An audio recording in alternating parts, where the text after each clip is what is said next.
Tick-tock, tick-tock, tick-tock, tick-tock, tick-tock, tick-tock, tick-tock, tick-tock, tick-tock, tick-tock, tick-tock, tick-tock, tick-tock, tick-tock, tick-tock, tick.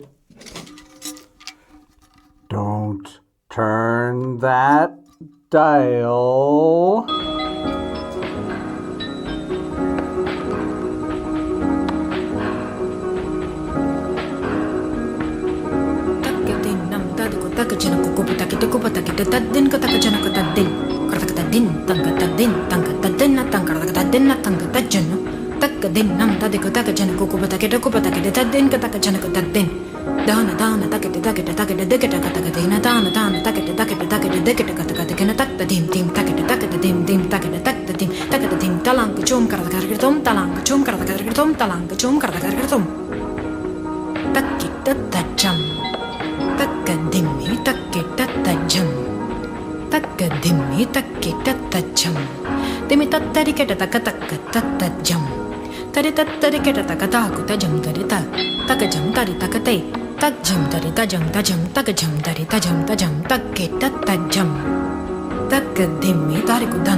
Yes, you have reached the realm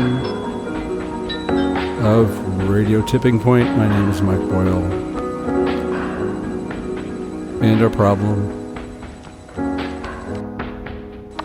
and our solution and our problem and our solution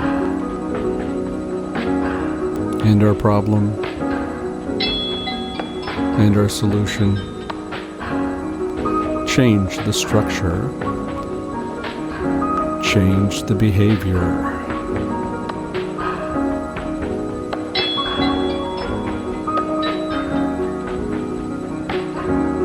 And one of my big learnings over the last couple months is the correlation between structures, time, and perspectives. And the structures are very much set by what is the prevailing theme or themes.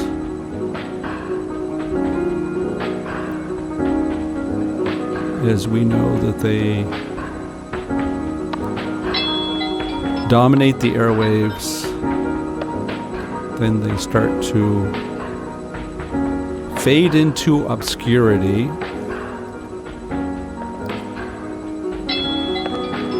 And there might be some sort of event that causes them to spike back into our consciousness.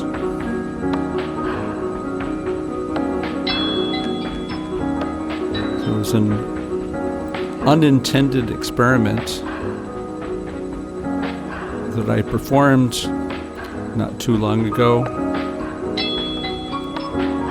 Unintended in the respect that I was pretty much playing catch-up with all kinds of information that I had put to the side. You know that feeling when you run across something and you say, oh, that's really interesting. I need more time to digest it. So then you put that piece of paper or papers to the side, or perhaps it could be a digital document. You put it to the side until that time when that pile is very high. And then you might go ahead and proclaim, Damn the torpedoes. and you go through all that information. Well, the interesting exercise, or the more of the findings from that exercise, were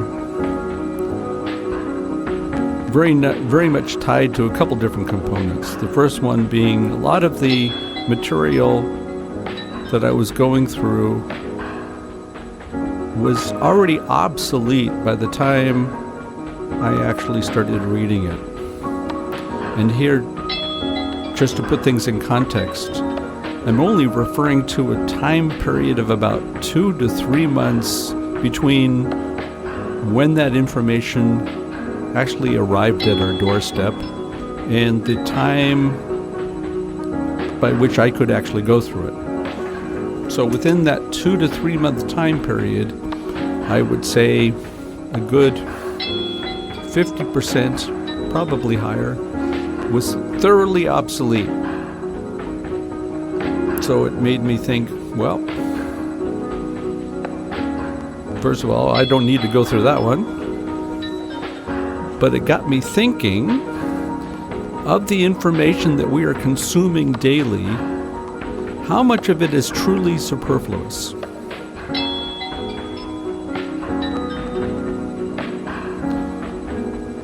And the second learning from my end was tied to the ability of looking at that data from a different perspective. Meaning I was able to remove all of the fireworks that were taking place at the time that the information was originally released. I put all that to the side, and I took in the data at face value. It's an interesting exercise, especially considering that the actual manipulation, the speculation, the manipulation, the primary basing of the so-called information on assumptions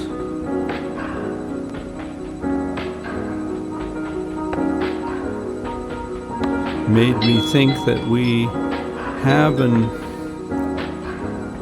information industrial complex going.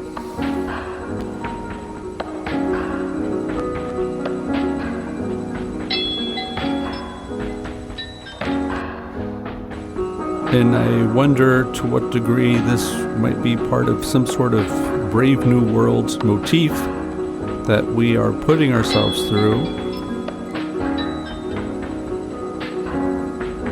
and that we are fed this data with all the fireworks, and we are caught up in this euphoria, and there is a certain period of time where we forget about the euphoria. It's been long packed up.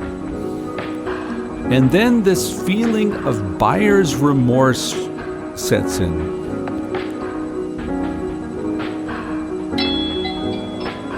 Where we think, well, that wasn't a very good decision.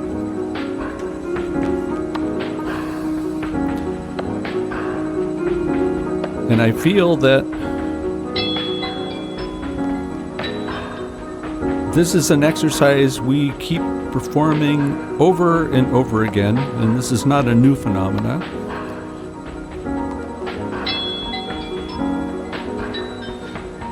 And all of this is tied to a structure or a number of structures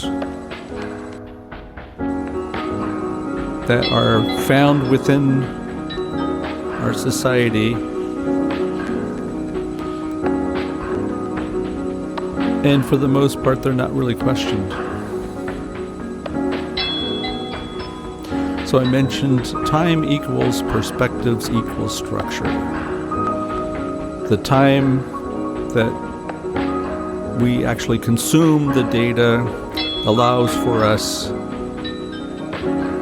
to look at that information from a different perspective. And indeed, through performing that exercise, it allows us to establish a new structure, one that perhaps is eliminating some of the fireworks, some of our own bias perhaps. It allows for the chatter dust to settle.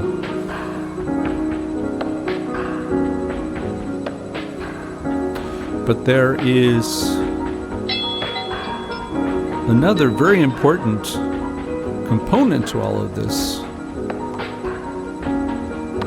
that we, through our efficiency, seem to leave to the side, and that is this idea of quality in that time that we spend based upon the structures that we have, where we feel compelled to perform actions that do not leave us very satisfied at the end.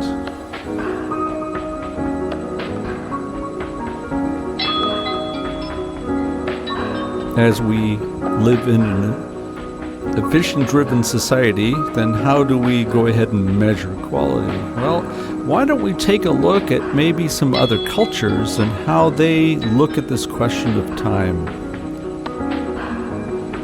I stumbled across this piece of information that I thought was quite interesting. It wasn't too long ago in parts of Madagascar, the people would measure time in units of rice cooking. So how long does it take to cook a pot of rice?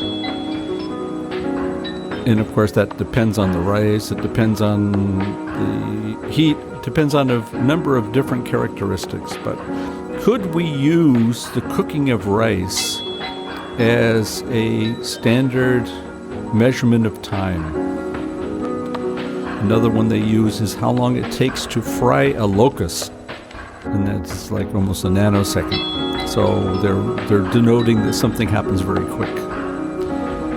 And so for this culture, or certain parts of this culture, the idea of not using numbers, not having a numeric metrics, is an interesting concept, and in fact it allows us to look at the time from a different perspective. Lewis Mumford stated that the clock, not the steam engine, is the key machine of the modern industrial age.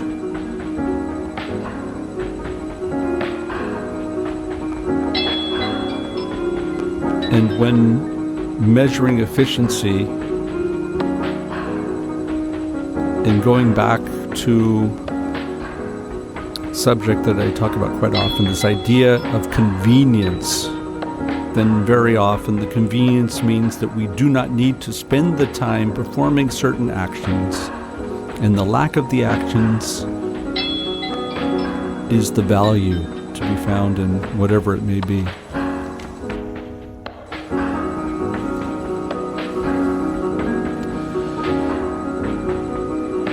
Which leads us all to a certain mindset, which makes it very difficult for us to view things in any other way, and especially when we run across problems that are not so easily transcribed into metrics. The so-called wicked problem. A wicked problem is one that we don't even know where to start.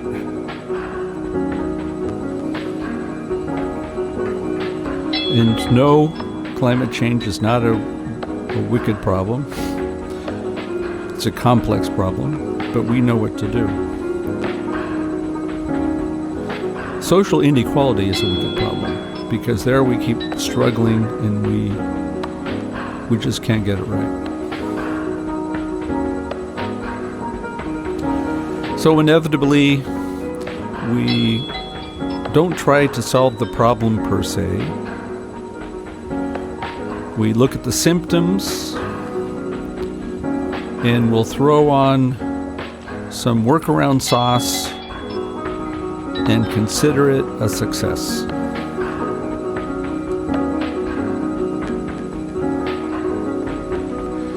And for once, I'd like to actually defend some of the individuals that are to be found within public office. That a number would actually like to solve some issues, because from a narcissistic perspective, that allows for them to establish some milestones, and with that they have established their legacy. But because of this time constraint that they have, and our ability to measure success only by those things that we see and not those things that we don't, or coming up with other ways to measure progress, that it all becomes one huge smokescreen.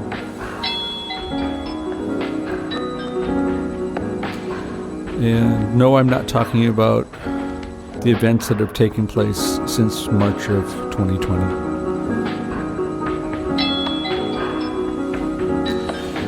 And so the quality of time has succumbed to the hobgoblins of efficiency, and the effective use of time only happens through chance. In other words, if you are not able to work in some efficient manner, then you might stumble across something that actually might have a little bit more value. For example, the quality of reflection time. How do we measure that? How do we measure the value of reflection? We know that we need time to take on the information that we have been dished out, and an information can take on different forms. It can take on conversation, or perhaps some sort of altercation that took place,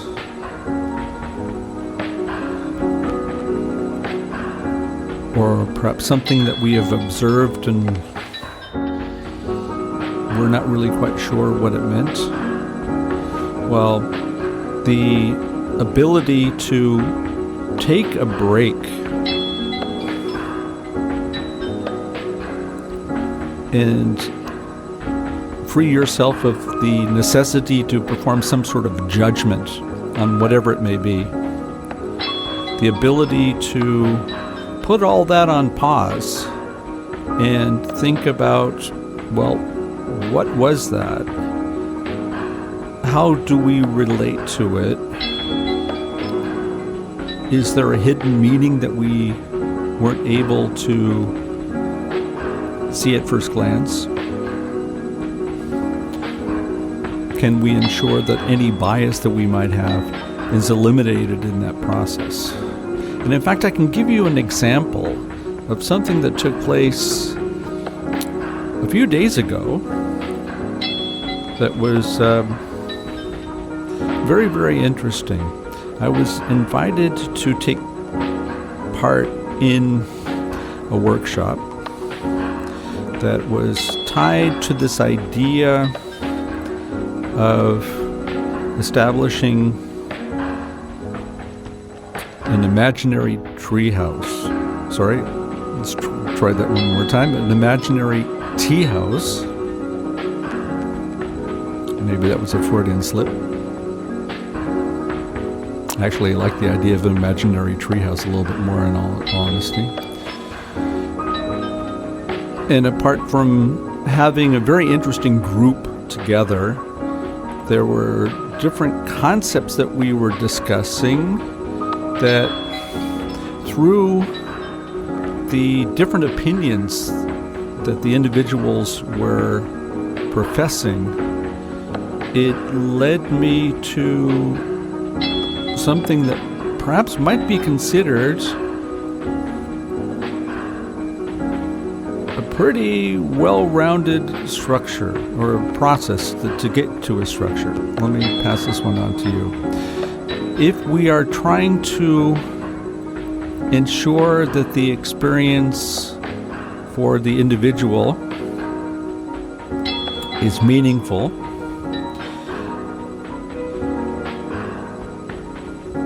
that it is somewhat unique,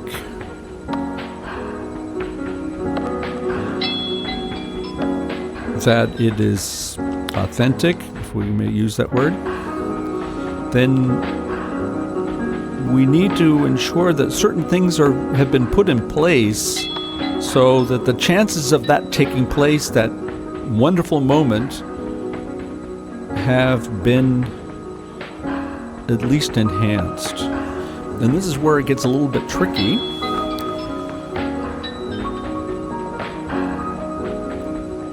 because we can only set enough structures in motion to try to best enhance the ability of something unique taking place.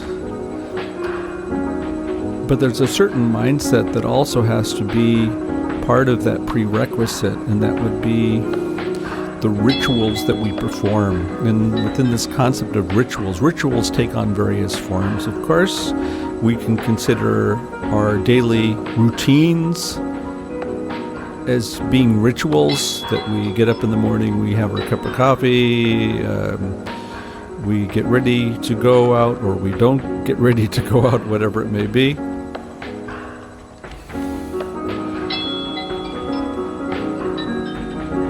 In that time when we eat is clearly a ritual. The interaction that we have with those people that we care about, or even those people that we don't care about, are also part of rituals. But if we were to look at this concept of ritual, especially within the realm of trying to create that ideal experience, instead of looking at it as being my ritual or your ritual, can we try to set up ground rules that it's our ritual? And it doesn't mean that we need to define how this ritual works, but the ritual being more of a feeling that's transmitted.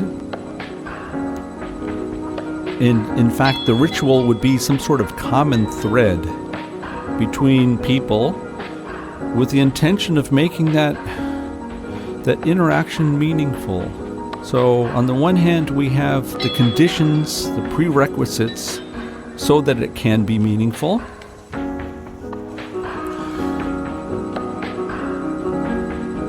We have the grouping of individuals where we make sure it's a safe space so that the individuals, through their interactions with each other, make sure that the ritual is meaningful. And the beauty of this approach is that each ritual is unique. It's almost like physical entities coming together, and only because you had this combination were you able to create this unique ritual.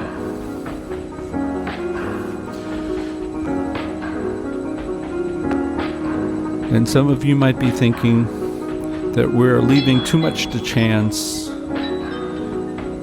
We do not tell people what they can and cannot do. And with that, something that is not so positive might come out of that experience.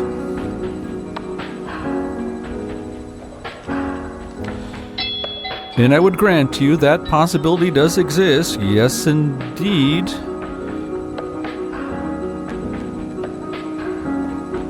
But then we make a conscious decision that within the realm of our actions, understanding that we every day have the chance of creating something that's truly meaningful, that we rescind on that opportunity simply because we have the feeling that maybe something might be wrong, and that would be too risky.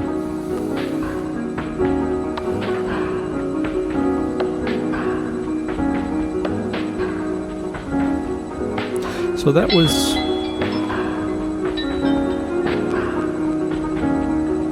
was very interesting, especially because it wasn't clear to me when we were having these conversations of what all this was about. And in fact,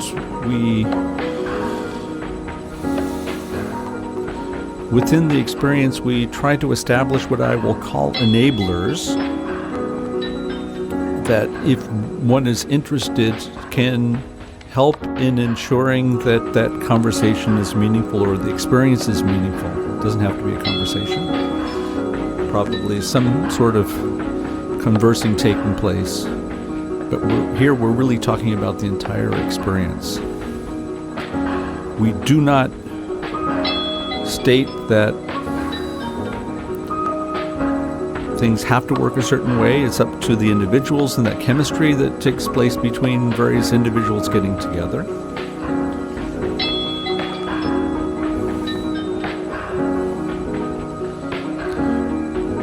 But we try to establish structures that increase the chances of something very meaningful actually coming out of whatever the endeavor may be.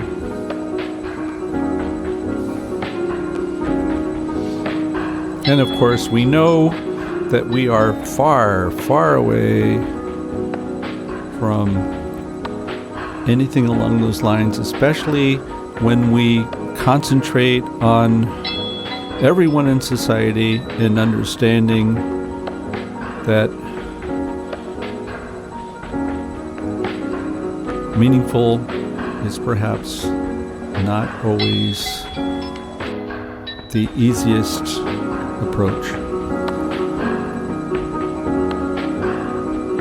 My experience is when people have moral outrage, and have lived through this for many years of, gang violence, and the invitation is to get underneath it. What language is that speaking? And then once you get people into, I wonder what that's about. And so we're kind of quick to label and to dismiss and to reduce when everything is about something else. And so the task is to find, I don't want to call it just sophisticated, but to get underneath. I wonder what that's about, which Pema was just addressing. I wonder what that's about. The voting. The voting, or, an opinion that I don't agree with, or and it fills you with rage, and you go, oh my gosh, don't you see? And yet it's kind of like, I wonder what that's about. Just because at the human level, and we go through this all the time. We always talk at Homeboy, don't get tripped up by behavior. This is a symptom. It's a symptom. It's a language. I wonder what was that about? Mm-hmm. Rather than say zero tolerance, for this action. This happens at Homeboy only every day, where you just go, we want to understand what that meant. That was a great example of where that path to meaning might not necessarily always be comfortable.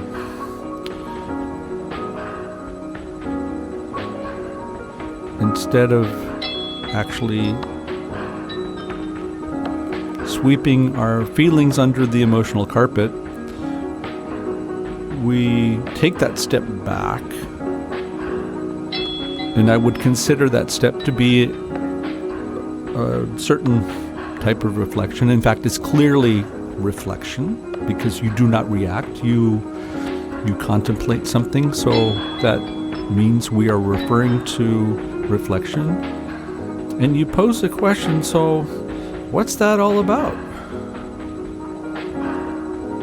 And that allows you to come to some conclusions that, apart from the fact that they would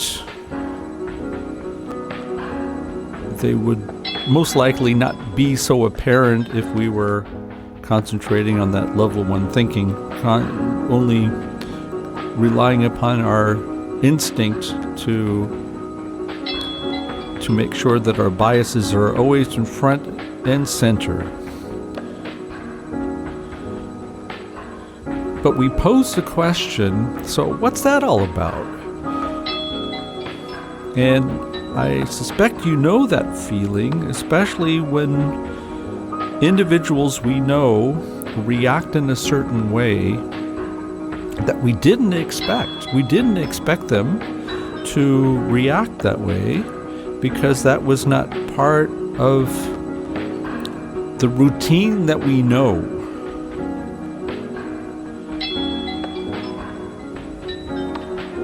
And so, because we were not able to predict the outcome, it can be somewhat upsetting.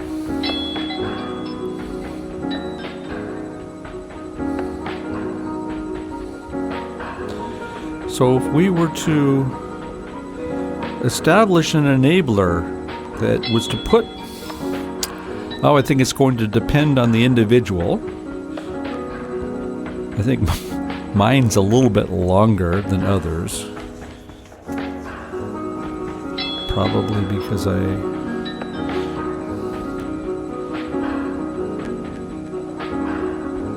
usually tend to take that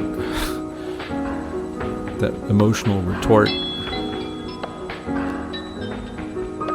and hand it back with a little bit of extra zeal to it. So I think for me it has to be at least 10, and I say that there's an arbitrary number, 10. And when I come to think about it, then the actual number is irrelevant. The ability to not feel compelled to make an immediate retort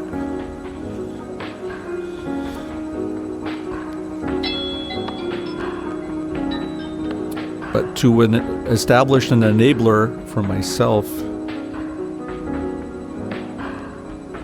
which allows me to ask that question.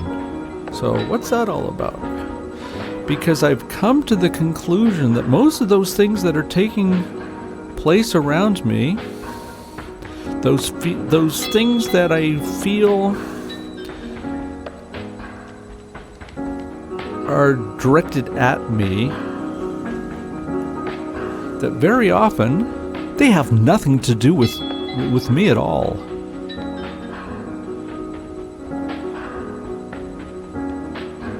So in fact, one of the mantras that I'm not always successful, but I try, is to say when something upsetting takes place, I said, Mike, it has nothing to do with you. And by thinking those words, and you could even say that by verbalizing or vocalizing the phrase, it even adds more weight. As if you have those words that are looking to escape your body, and by vocalizing them, you have freed them, which means that you could look at those words from a different perspective.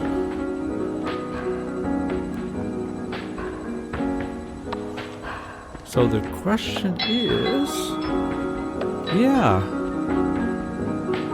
what is that all about? What's it about? I was talking to a homie the other day who was telling me that when he was 9, he and his twin brother were forced to live with the grandmother. The home where he was taken from with his parents was violent and abusive and chaotic. And he said, my mother was the meanest human being I'd ever known. We lived for 1 year with her until they ran away. He works at Homeboy now. He's 37 years old and has three small daughters. And he says every day after school, she would make us strip to our underwear and we'd have to sit in the hallway and be still. And she would put duct tape over our mouths because she said, I hate the sound of your voices. But when he says this, he starts to choke up. And he can barely speak. And then he says, this is why I never shush my girls. I love the sound of their voices.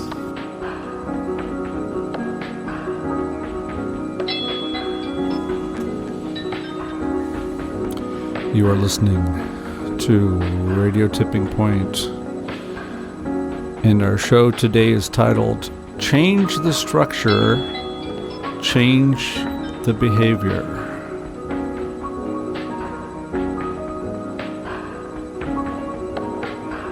And in the example we just heard, we know this one. We've seen that movie over and over again. We've been the stars of that movie.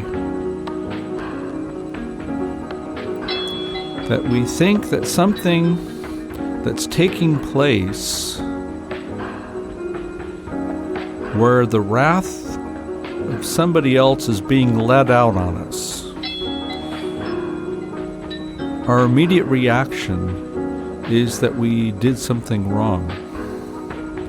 That we were the cause of this reaction. That had we did things different, then that would have never taken place. And if you say to yourself that never happens to you, you know what? You're lying. It happens to all of us. So within this concept of quality time, quality leading to something that where the payoff is something meaningful, something that we cherish, something that we value, something that we find as our purpose.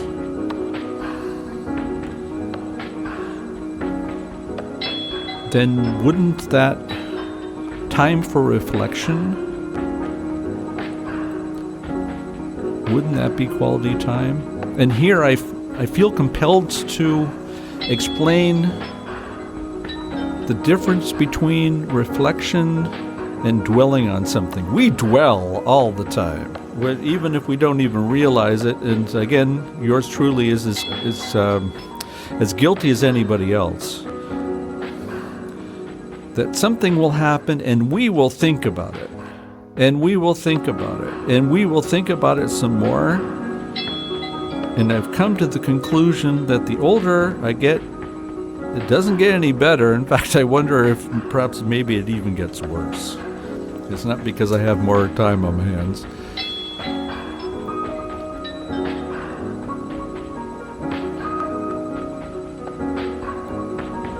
But that dwell goblin seems to hang around a lot.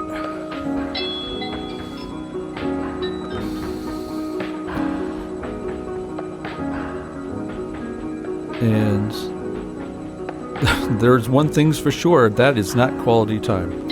So I'm not referring to dwelling on something and playing the tapes over and over again as to what actually happened, going through it in a blow-by-blow description. That's not what we're referring to here. We remove the actions from the equation. As Greg stated, we do not concentrate on the behavior,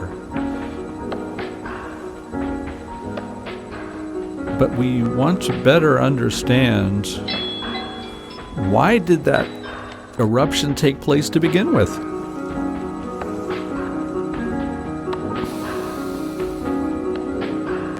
Following the adage that everybody has a story that we don't know, that story doesn't have to be an artifact from the history book. It could be something that just took place, that has a number of cause and effects components tied to it, where the individual per se won't even be able to track all of these touch points in understanding why.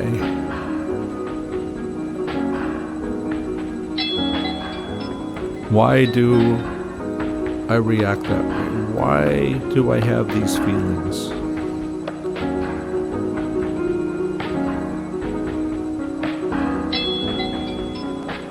And I don't know if it's the easier component here when looking at the actions of others and trying to make sure that we do not hold ourselves responsible for some sort of action. I think that probably needs some sort of qualification, because sure, we do things that cause a reaction. I mean, if you yell at somebody, then the chances are that they'll probably yell back at you. So that one's a no-brainer.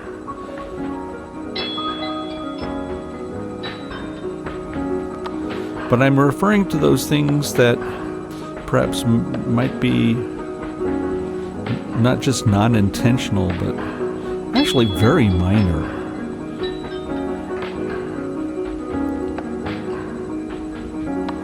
And to get that reaction,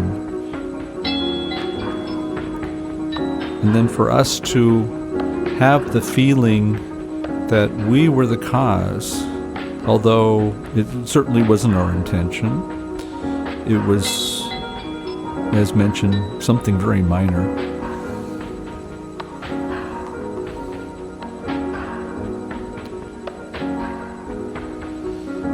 So in this particular case, the enabler would be the ability to perform some sort of reflection. That you allow yourself to reflect before you react. And the ritual in this particular case would be to express the phrase, "This doesn't have anything to do with me." And then once we are able to allow the enabler to take place, the reflection, and we go through the ritual of clarifying their reaction has nothing to do with me, although they were directing it at me, then it allows us, I think, to better ask that question. So, what's this all about? What's this all about? What is this all about? Can you tell me? What is this all about? A homie named Jermaine, and he's was one of our trainees in our 18-month training program. About 30 years old, African-American gang member. He came into my office and he said, "I discovered something today." And he proceeded to tell me that when he was 9, he was lying on the floor watching TV, and he could see through his peripheral vision that somebody had stepped into the room, and it was his mother. And she was standing in the doorway, and her arms were extended, and as he brings focus to bear, he sees that she has deeply and profoundly slit her wrists, and blood is coursing onto the floor. And she says, "See what you made me do." Well, the next day he was taken from her care and put in foster system. Most telling of all is his two older sibs weren't, underscoring this untruth that somehow he had been the cause of something. So that was 9. At 12, he got jumped into a gang, and at 17, from that moment forward, he was raised by incarceration. And here he is, sobbing in my office. And I looked at him, I said, "So what did you discover today?" And he said, "I discovered today that I had always preferred my rage to my shame." And because he had made that discovery, he was, for the first time in his life, able to forgive his mother for having been mentally ill, and to forgive himself for having once been a 9-year-old boy. And awe came upon everyone.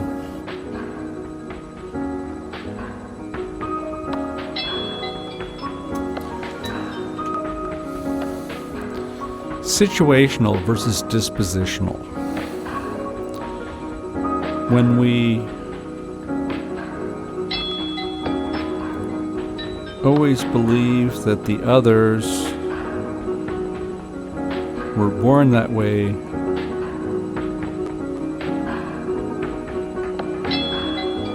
and they're damned for those things that are to be found within their DNA. They are damned to be confined to the margins simply because of actually very innocuous attributes tied to sex, or the color of your skin, or the neighborhood you come from, or perhaps maybe looking at things from a different perspective.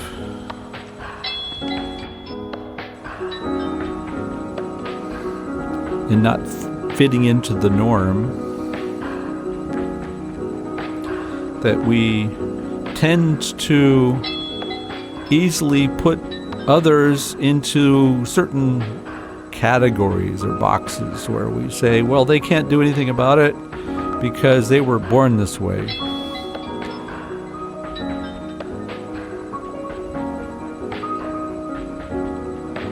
And with that, very often, as you heard in the story that I just played, that people become demonized. But when it comes to ourselves, we always seem to come up with some sort of excuse. Have you noticed that, oh, the others made me do it? Or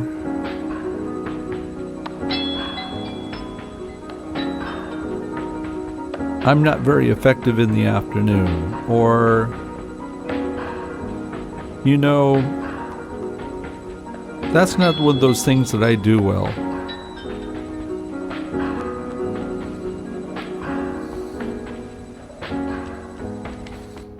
So what would be the case, leave the dispositional to the side, what would be the case if we were able to turn that one around? When asking that question, so what's this all about? That we are able to first look at things from a situational perspective. That if had the situation been different, we would have come up with a different behavior. Which would mean that this is something that we could better manage in comparison to this idea that, well, they are born this way and they can't do anything about it and we're going to have to just deal with it somehow. This is not correctable. This is not really tolerable. We might not necessarily say that, but we're thinking that.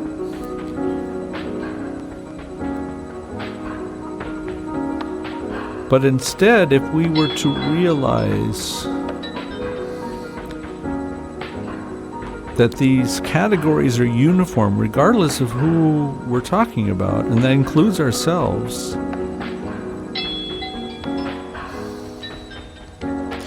then the ability for us to forgive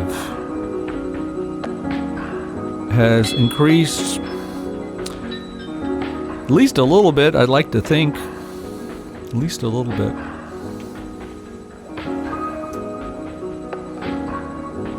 At least a little bit. At least a little bit. I would write an op-ed piece in the LA Times suggesting that maybe gang members were human beings. And it's hard to even retrieve that period. The first 10 years of Homeboy was death threats, bomb threats, hate mail. Never from gang members, because they always got what the message of hope was. But it was for people who had demonized, and if the demonization was complete and whole enough, it was only a short hop to demonize me for helping them. The friend of our enemy is our enemy. So we always brace ourselves after I wrote an op-ed piece in those days, because we would get all this hate mail and calls and stuff. In fact, once I remember I was sitting in my office, in our very first office, and about 10 feet away in the outer office was a homegirl named Jessica, and she was 16 years old, right out of probation camp, a tough cookie, lived in the housing projects, a gang member. Very professionally, she answers the phone. Homeboy Industries, how may I help you? Bring that bomb over here, motherfucker. That's right.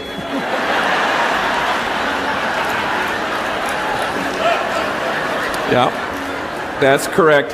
1848 East First Street. And I go, Jessica, what is that exactly?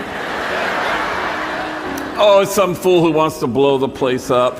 I go, how about God bless you and have a nice day? She's giving the mad bomber map quest.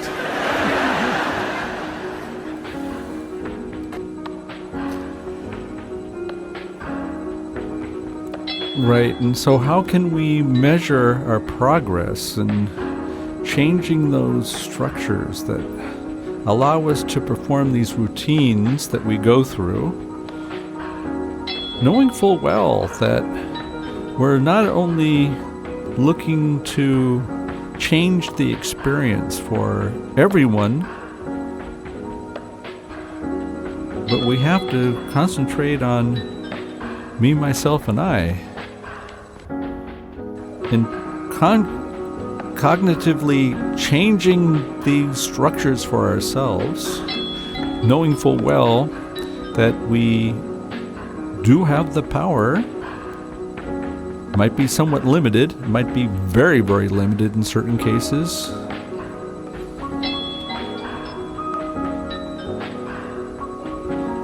But we have enough examples around us of where it is possible, knowing full well if we were to change our own structures, that indeed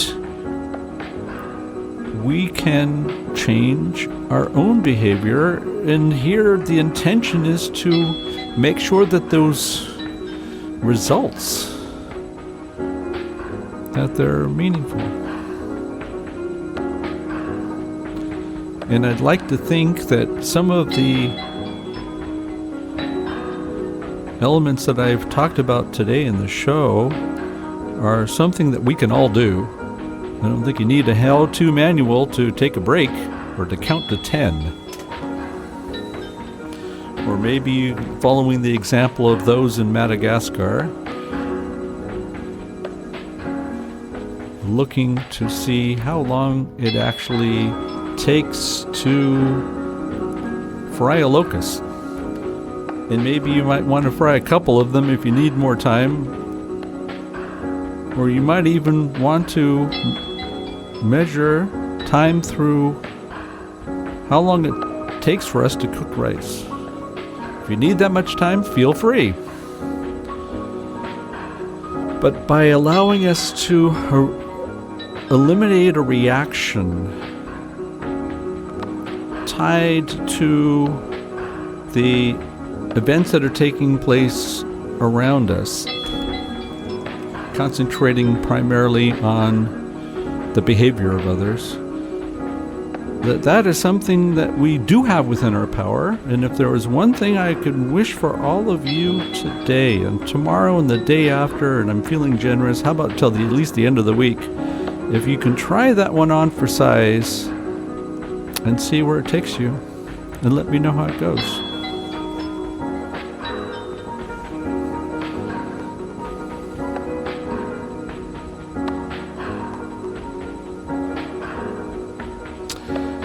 And I would say for today that one is a wrap.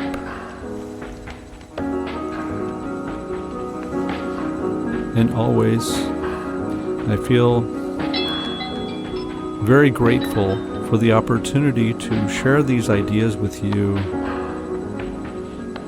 as it helps me to reinforce those things that are very, very important. And the best part about it, by sharing, it only helps multiply the wealth. And with that, I wish you all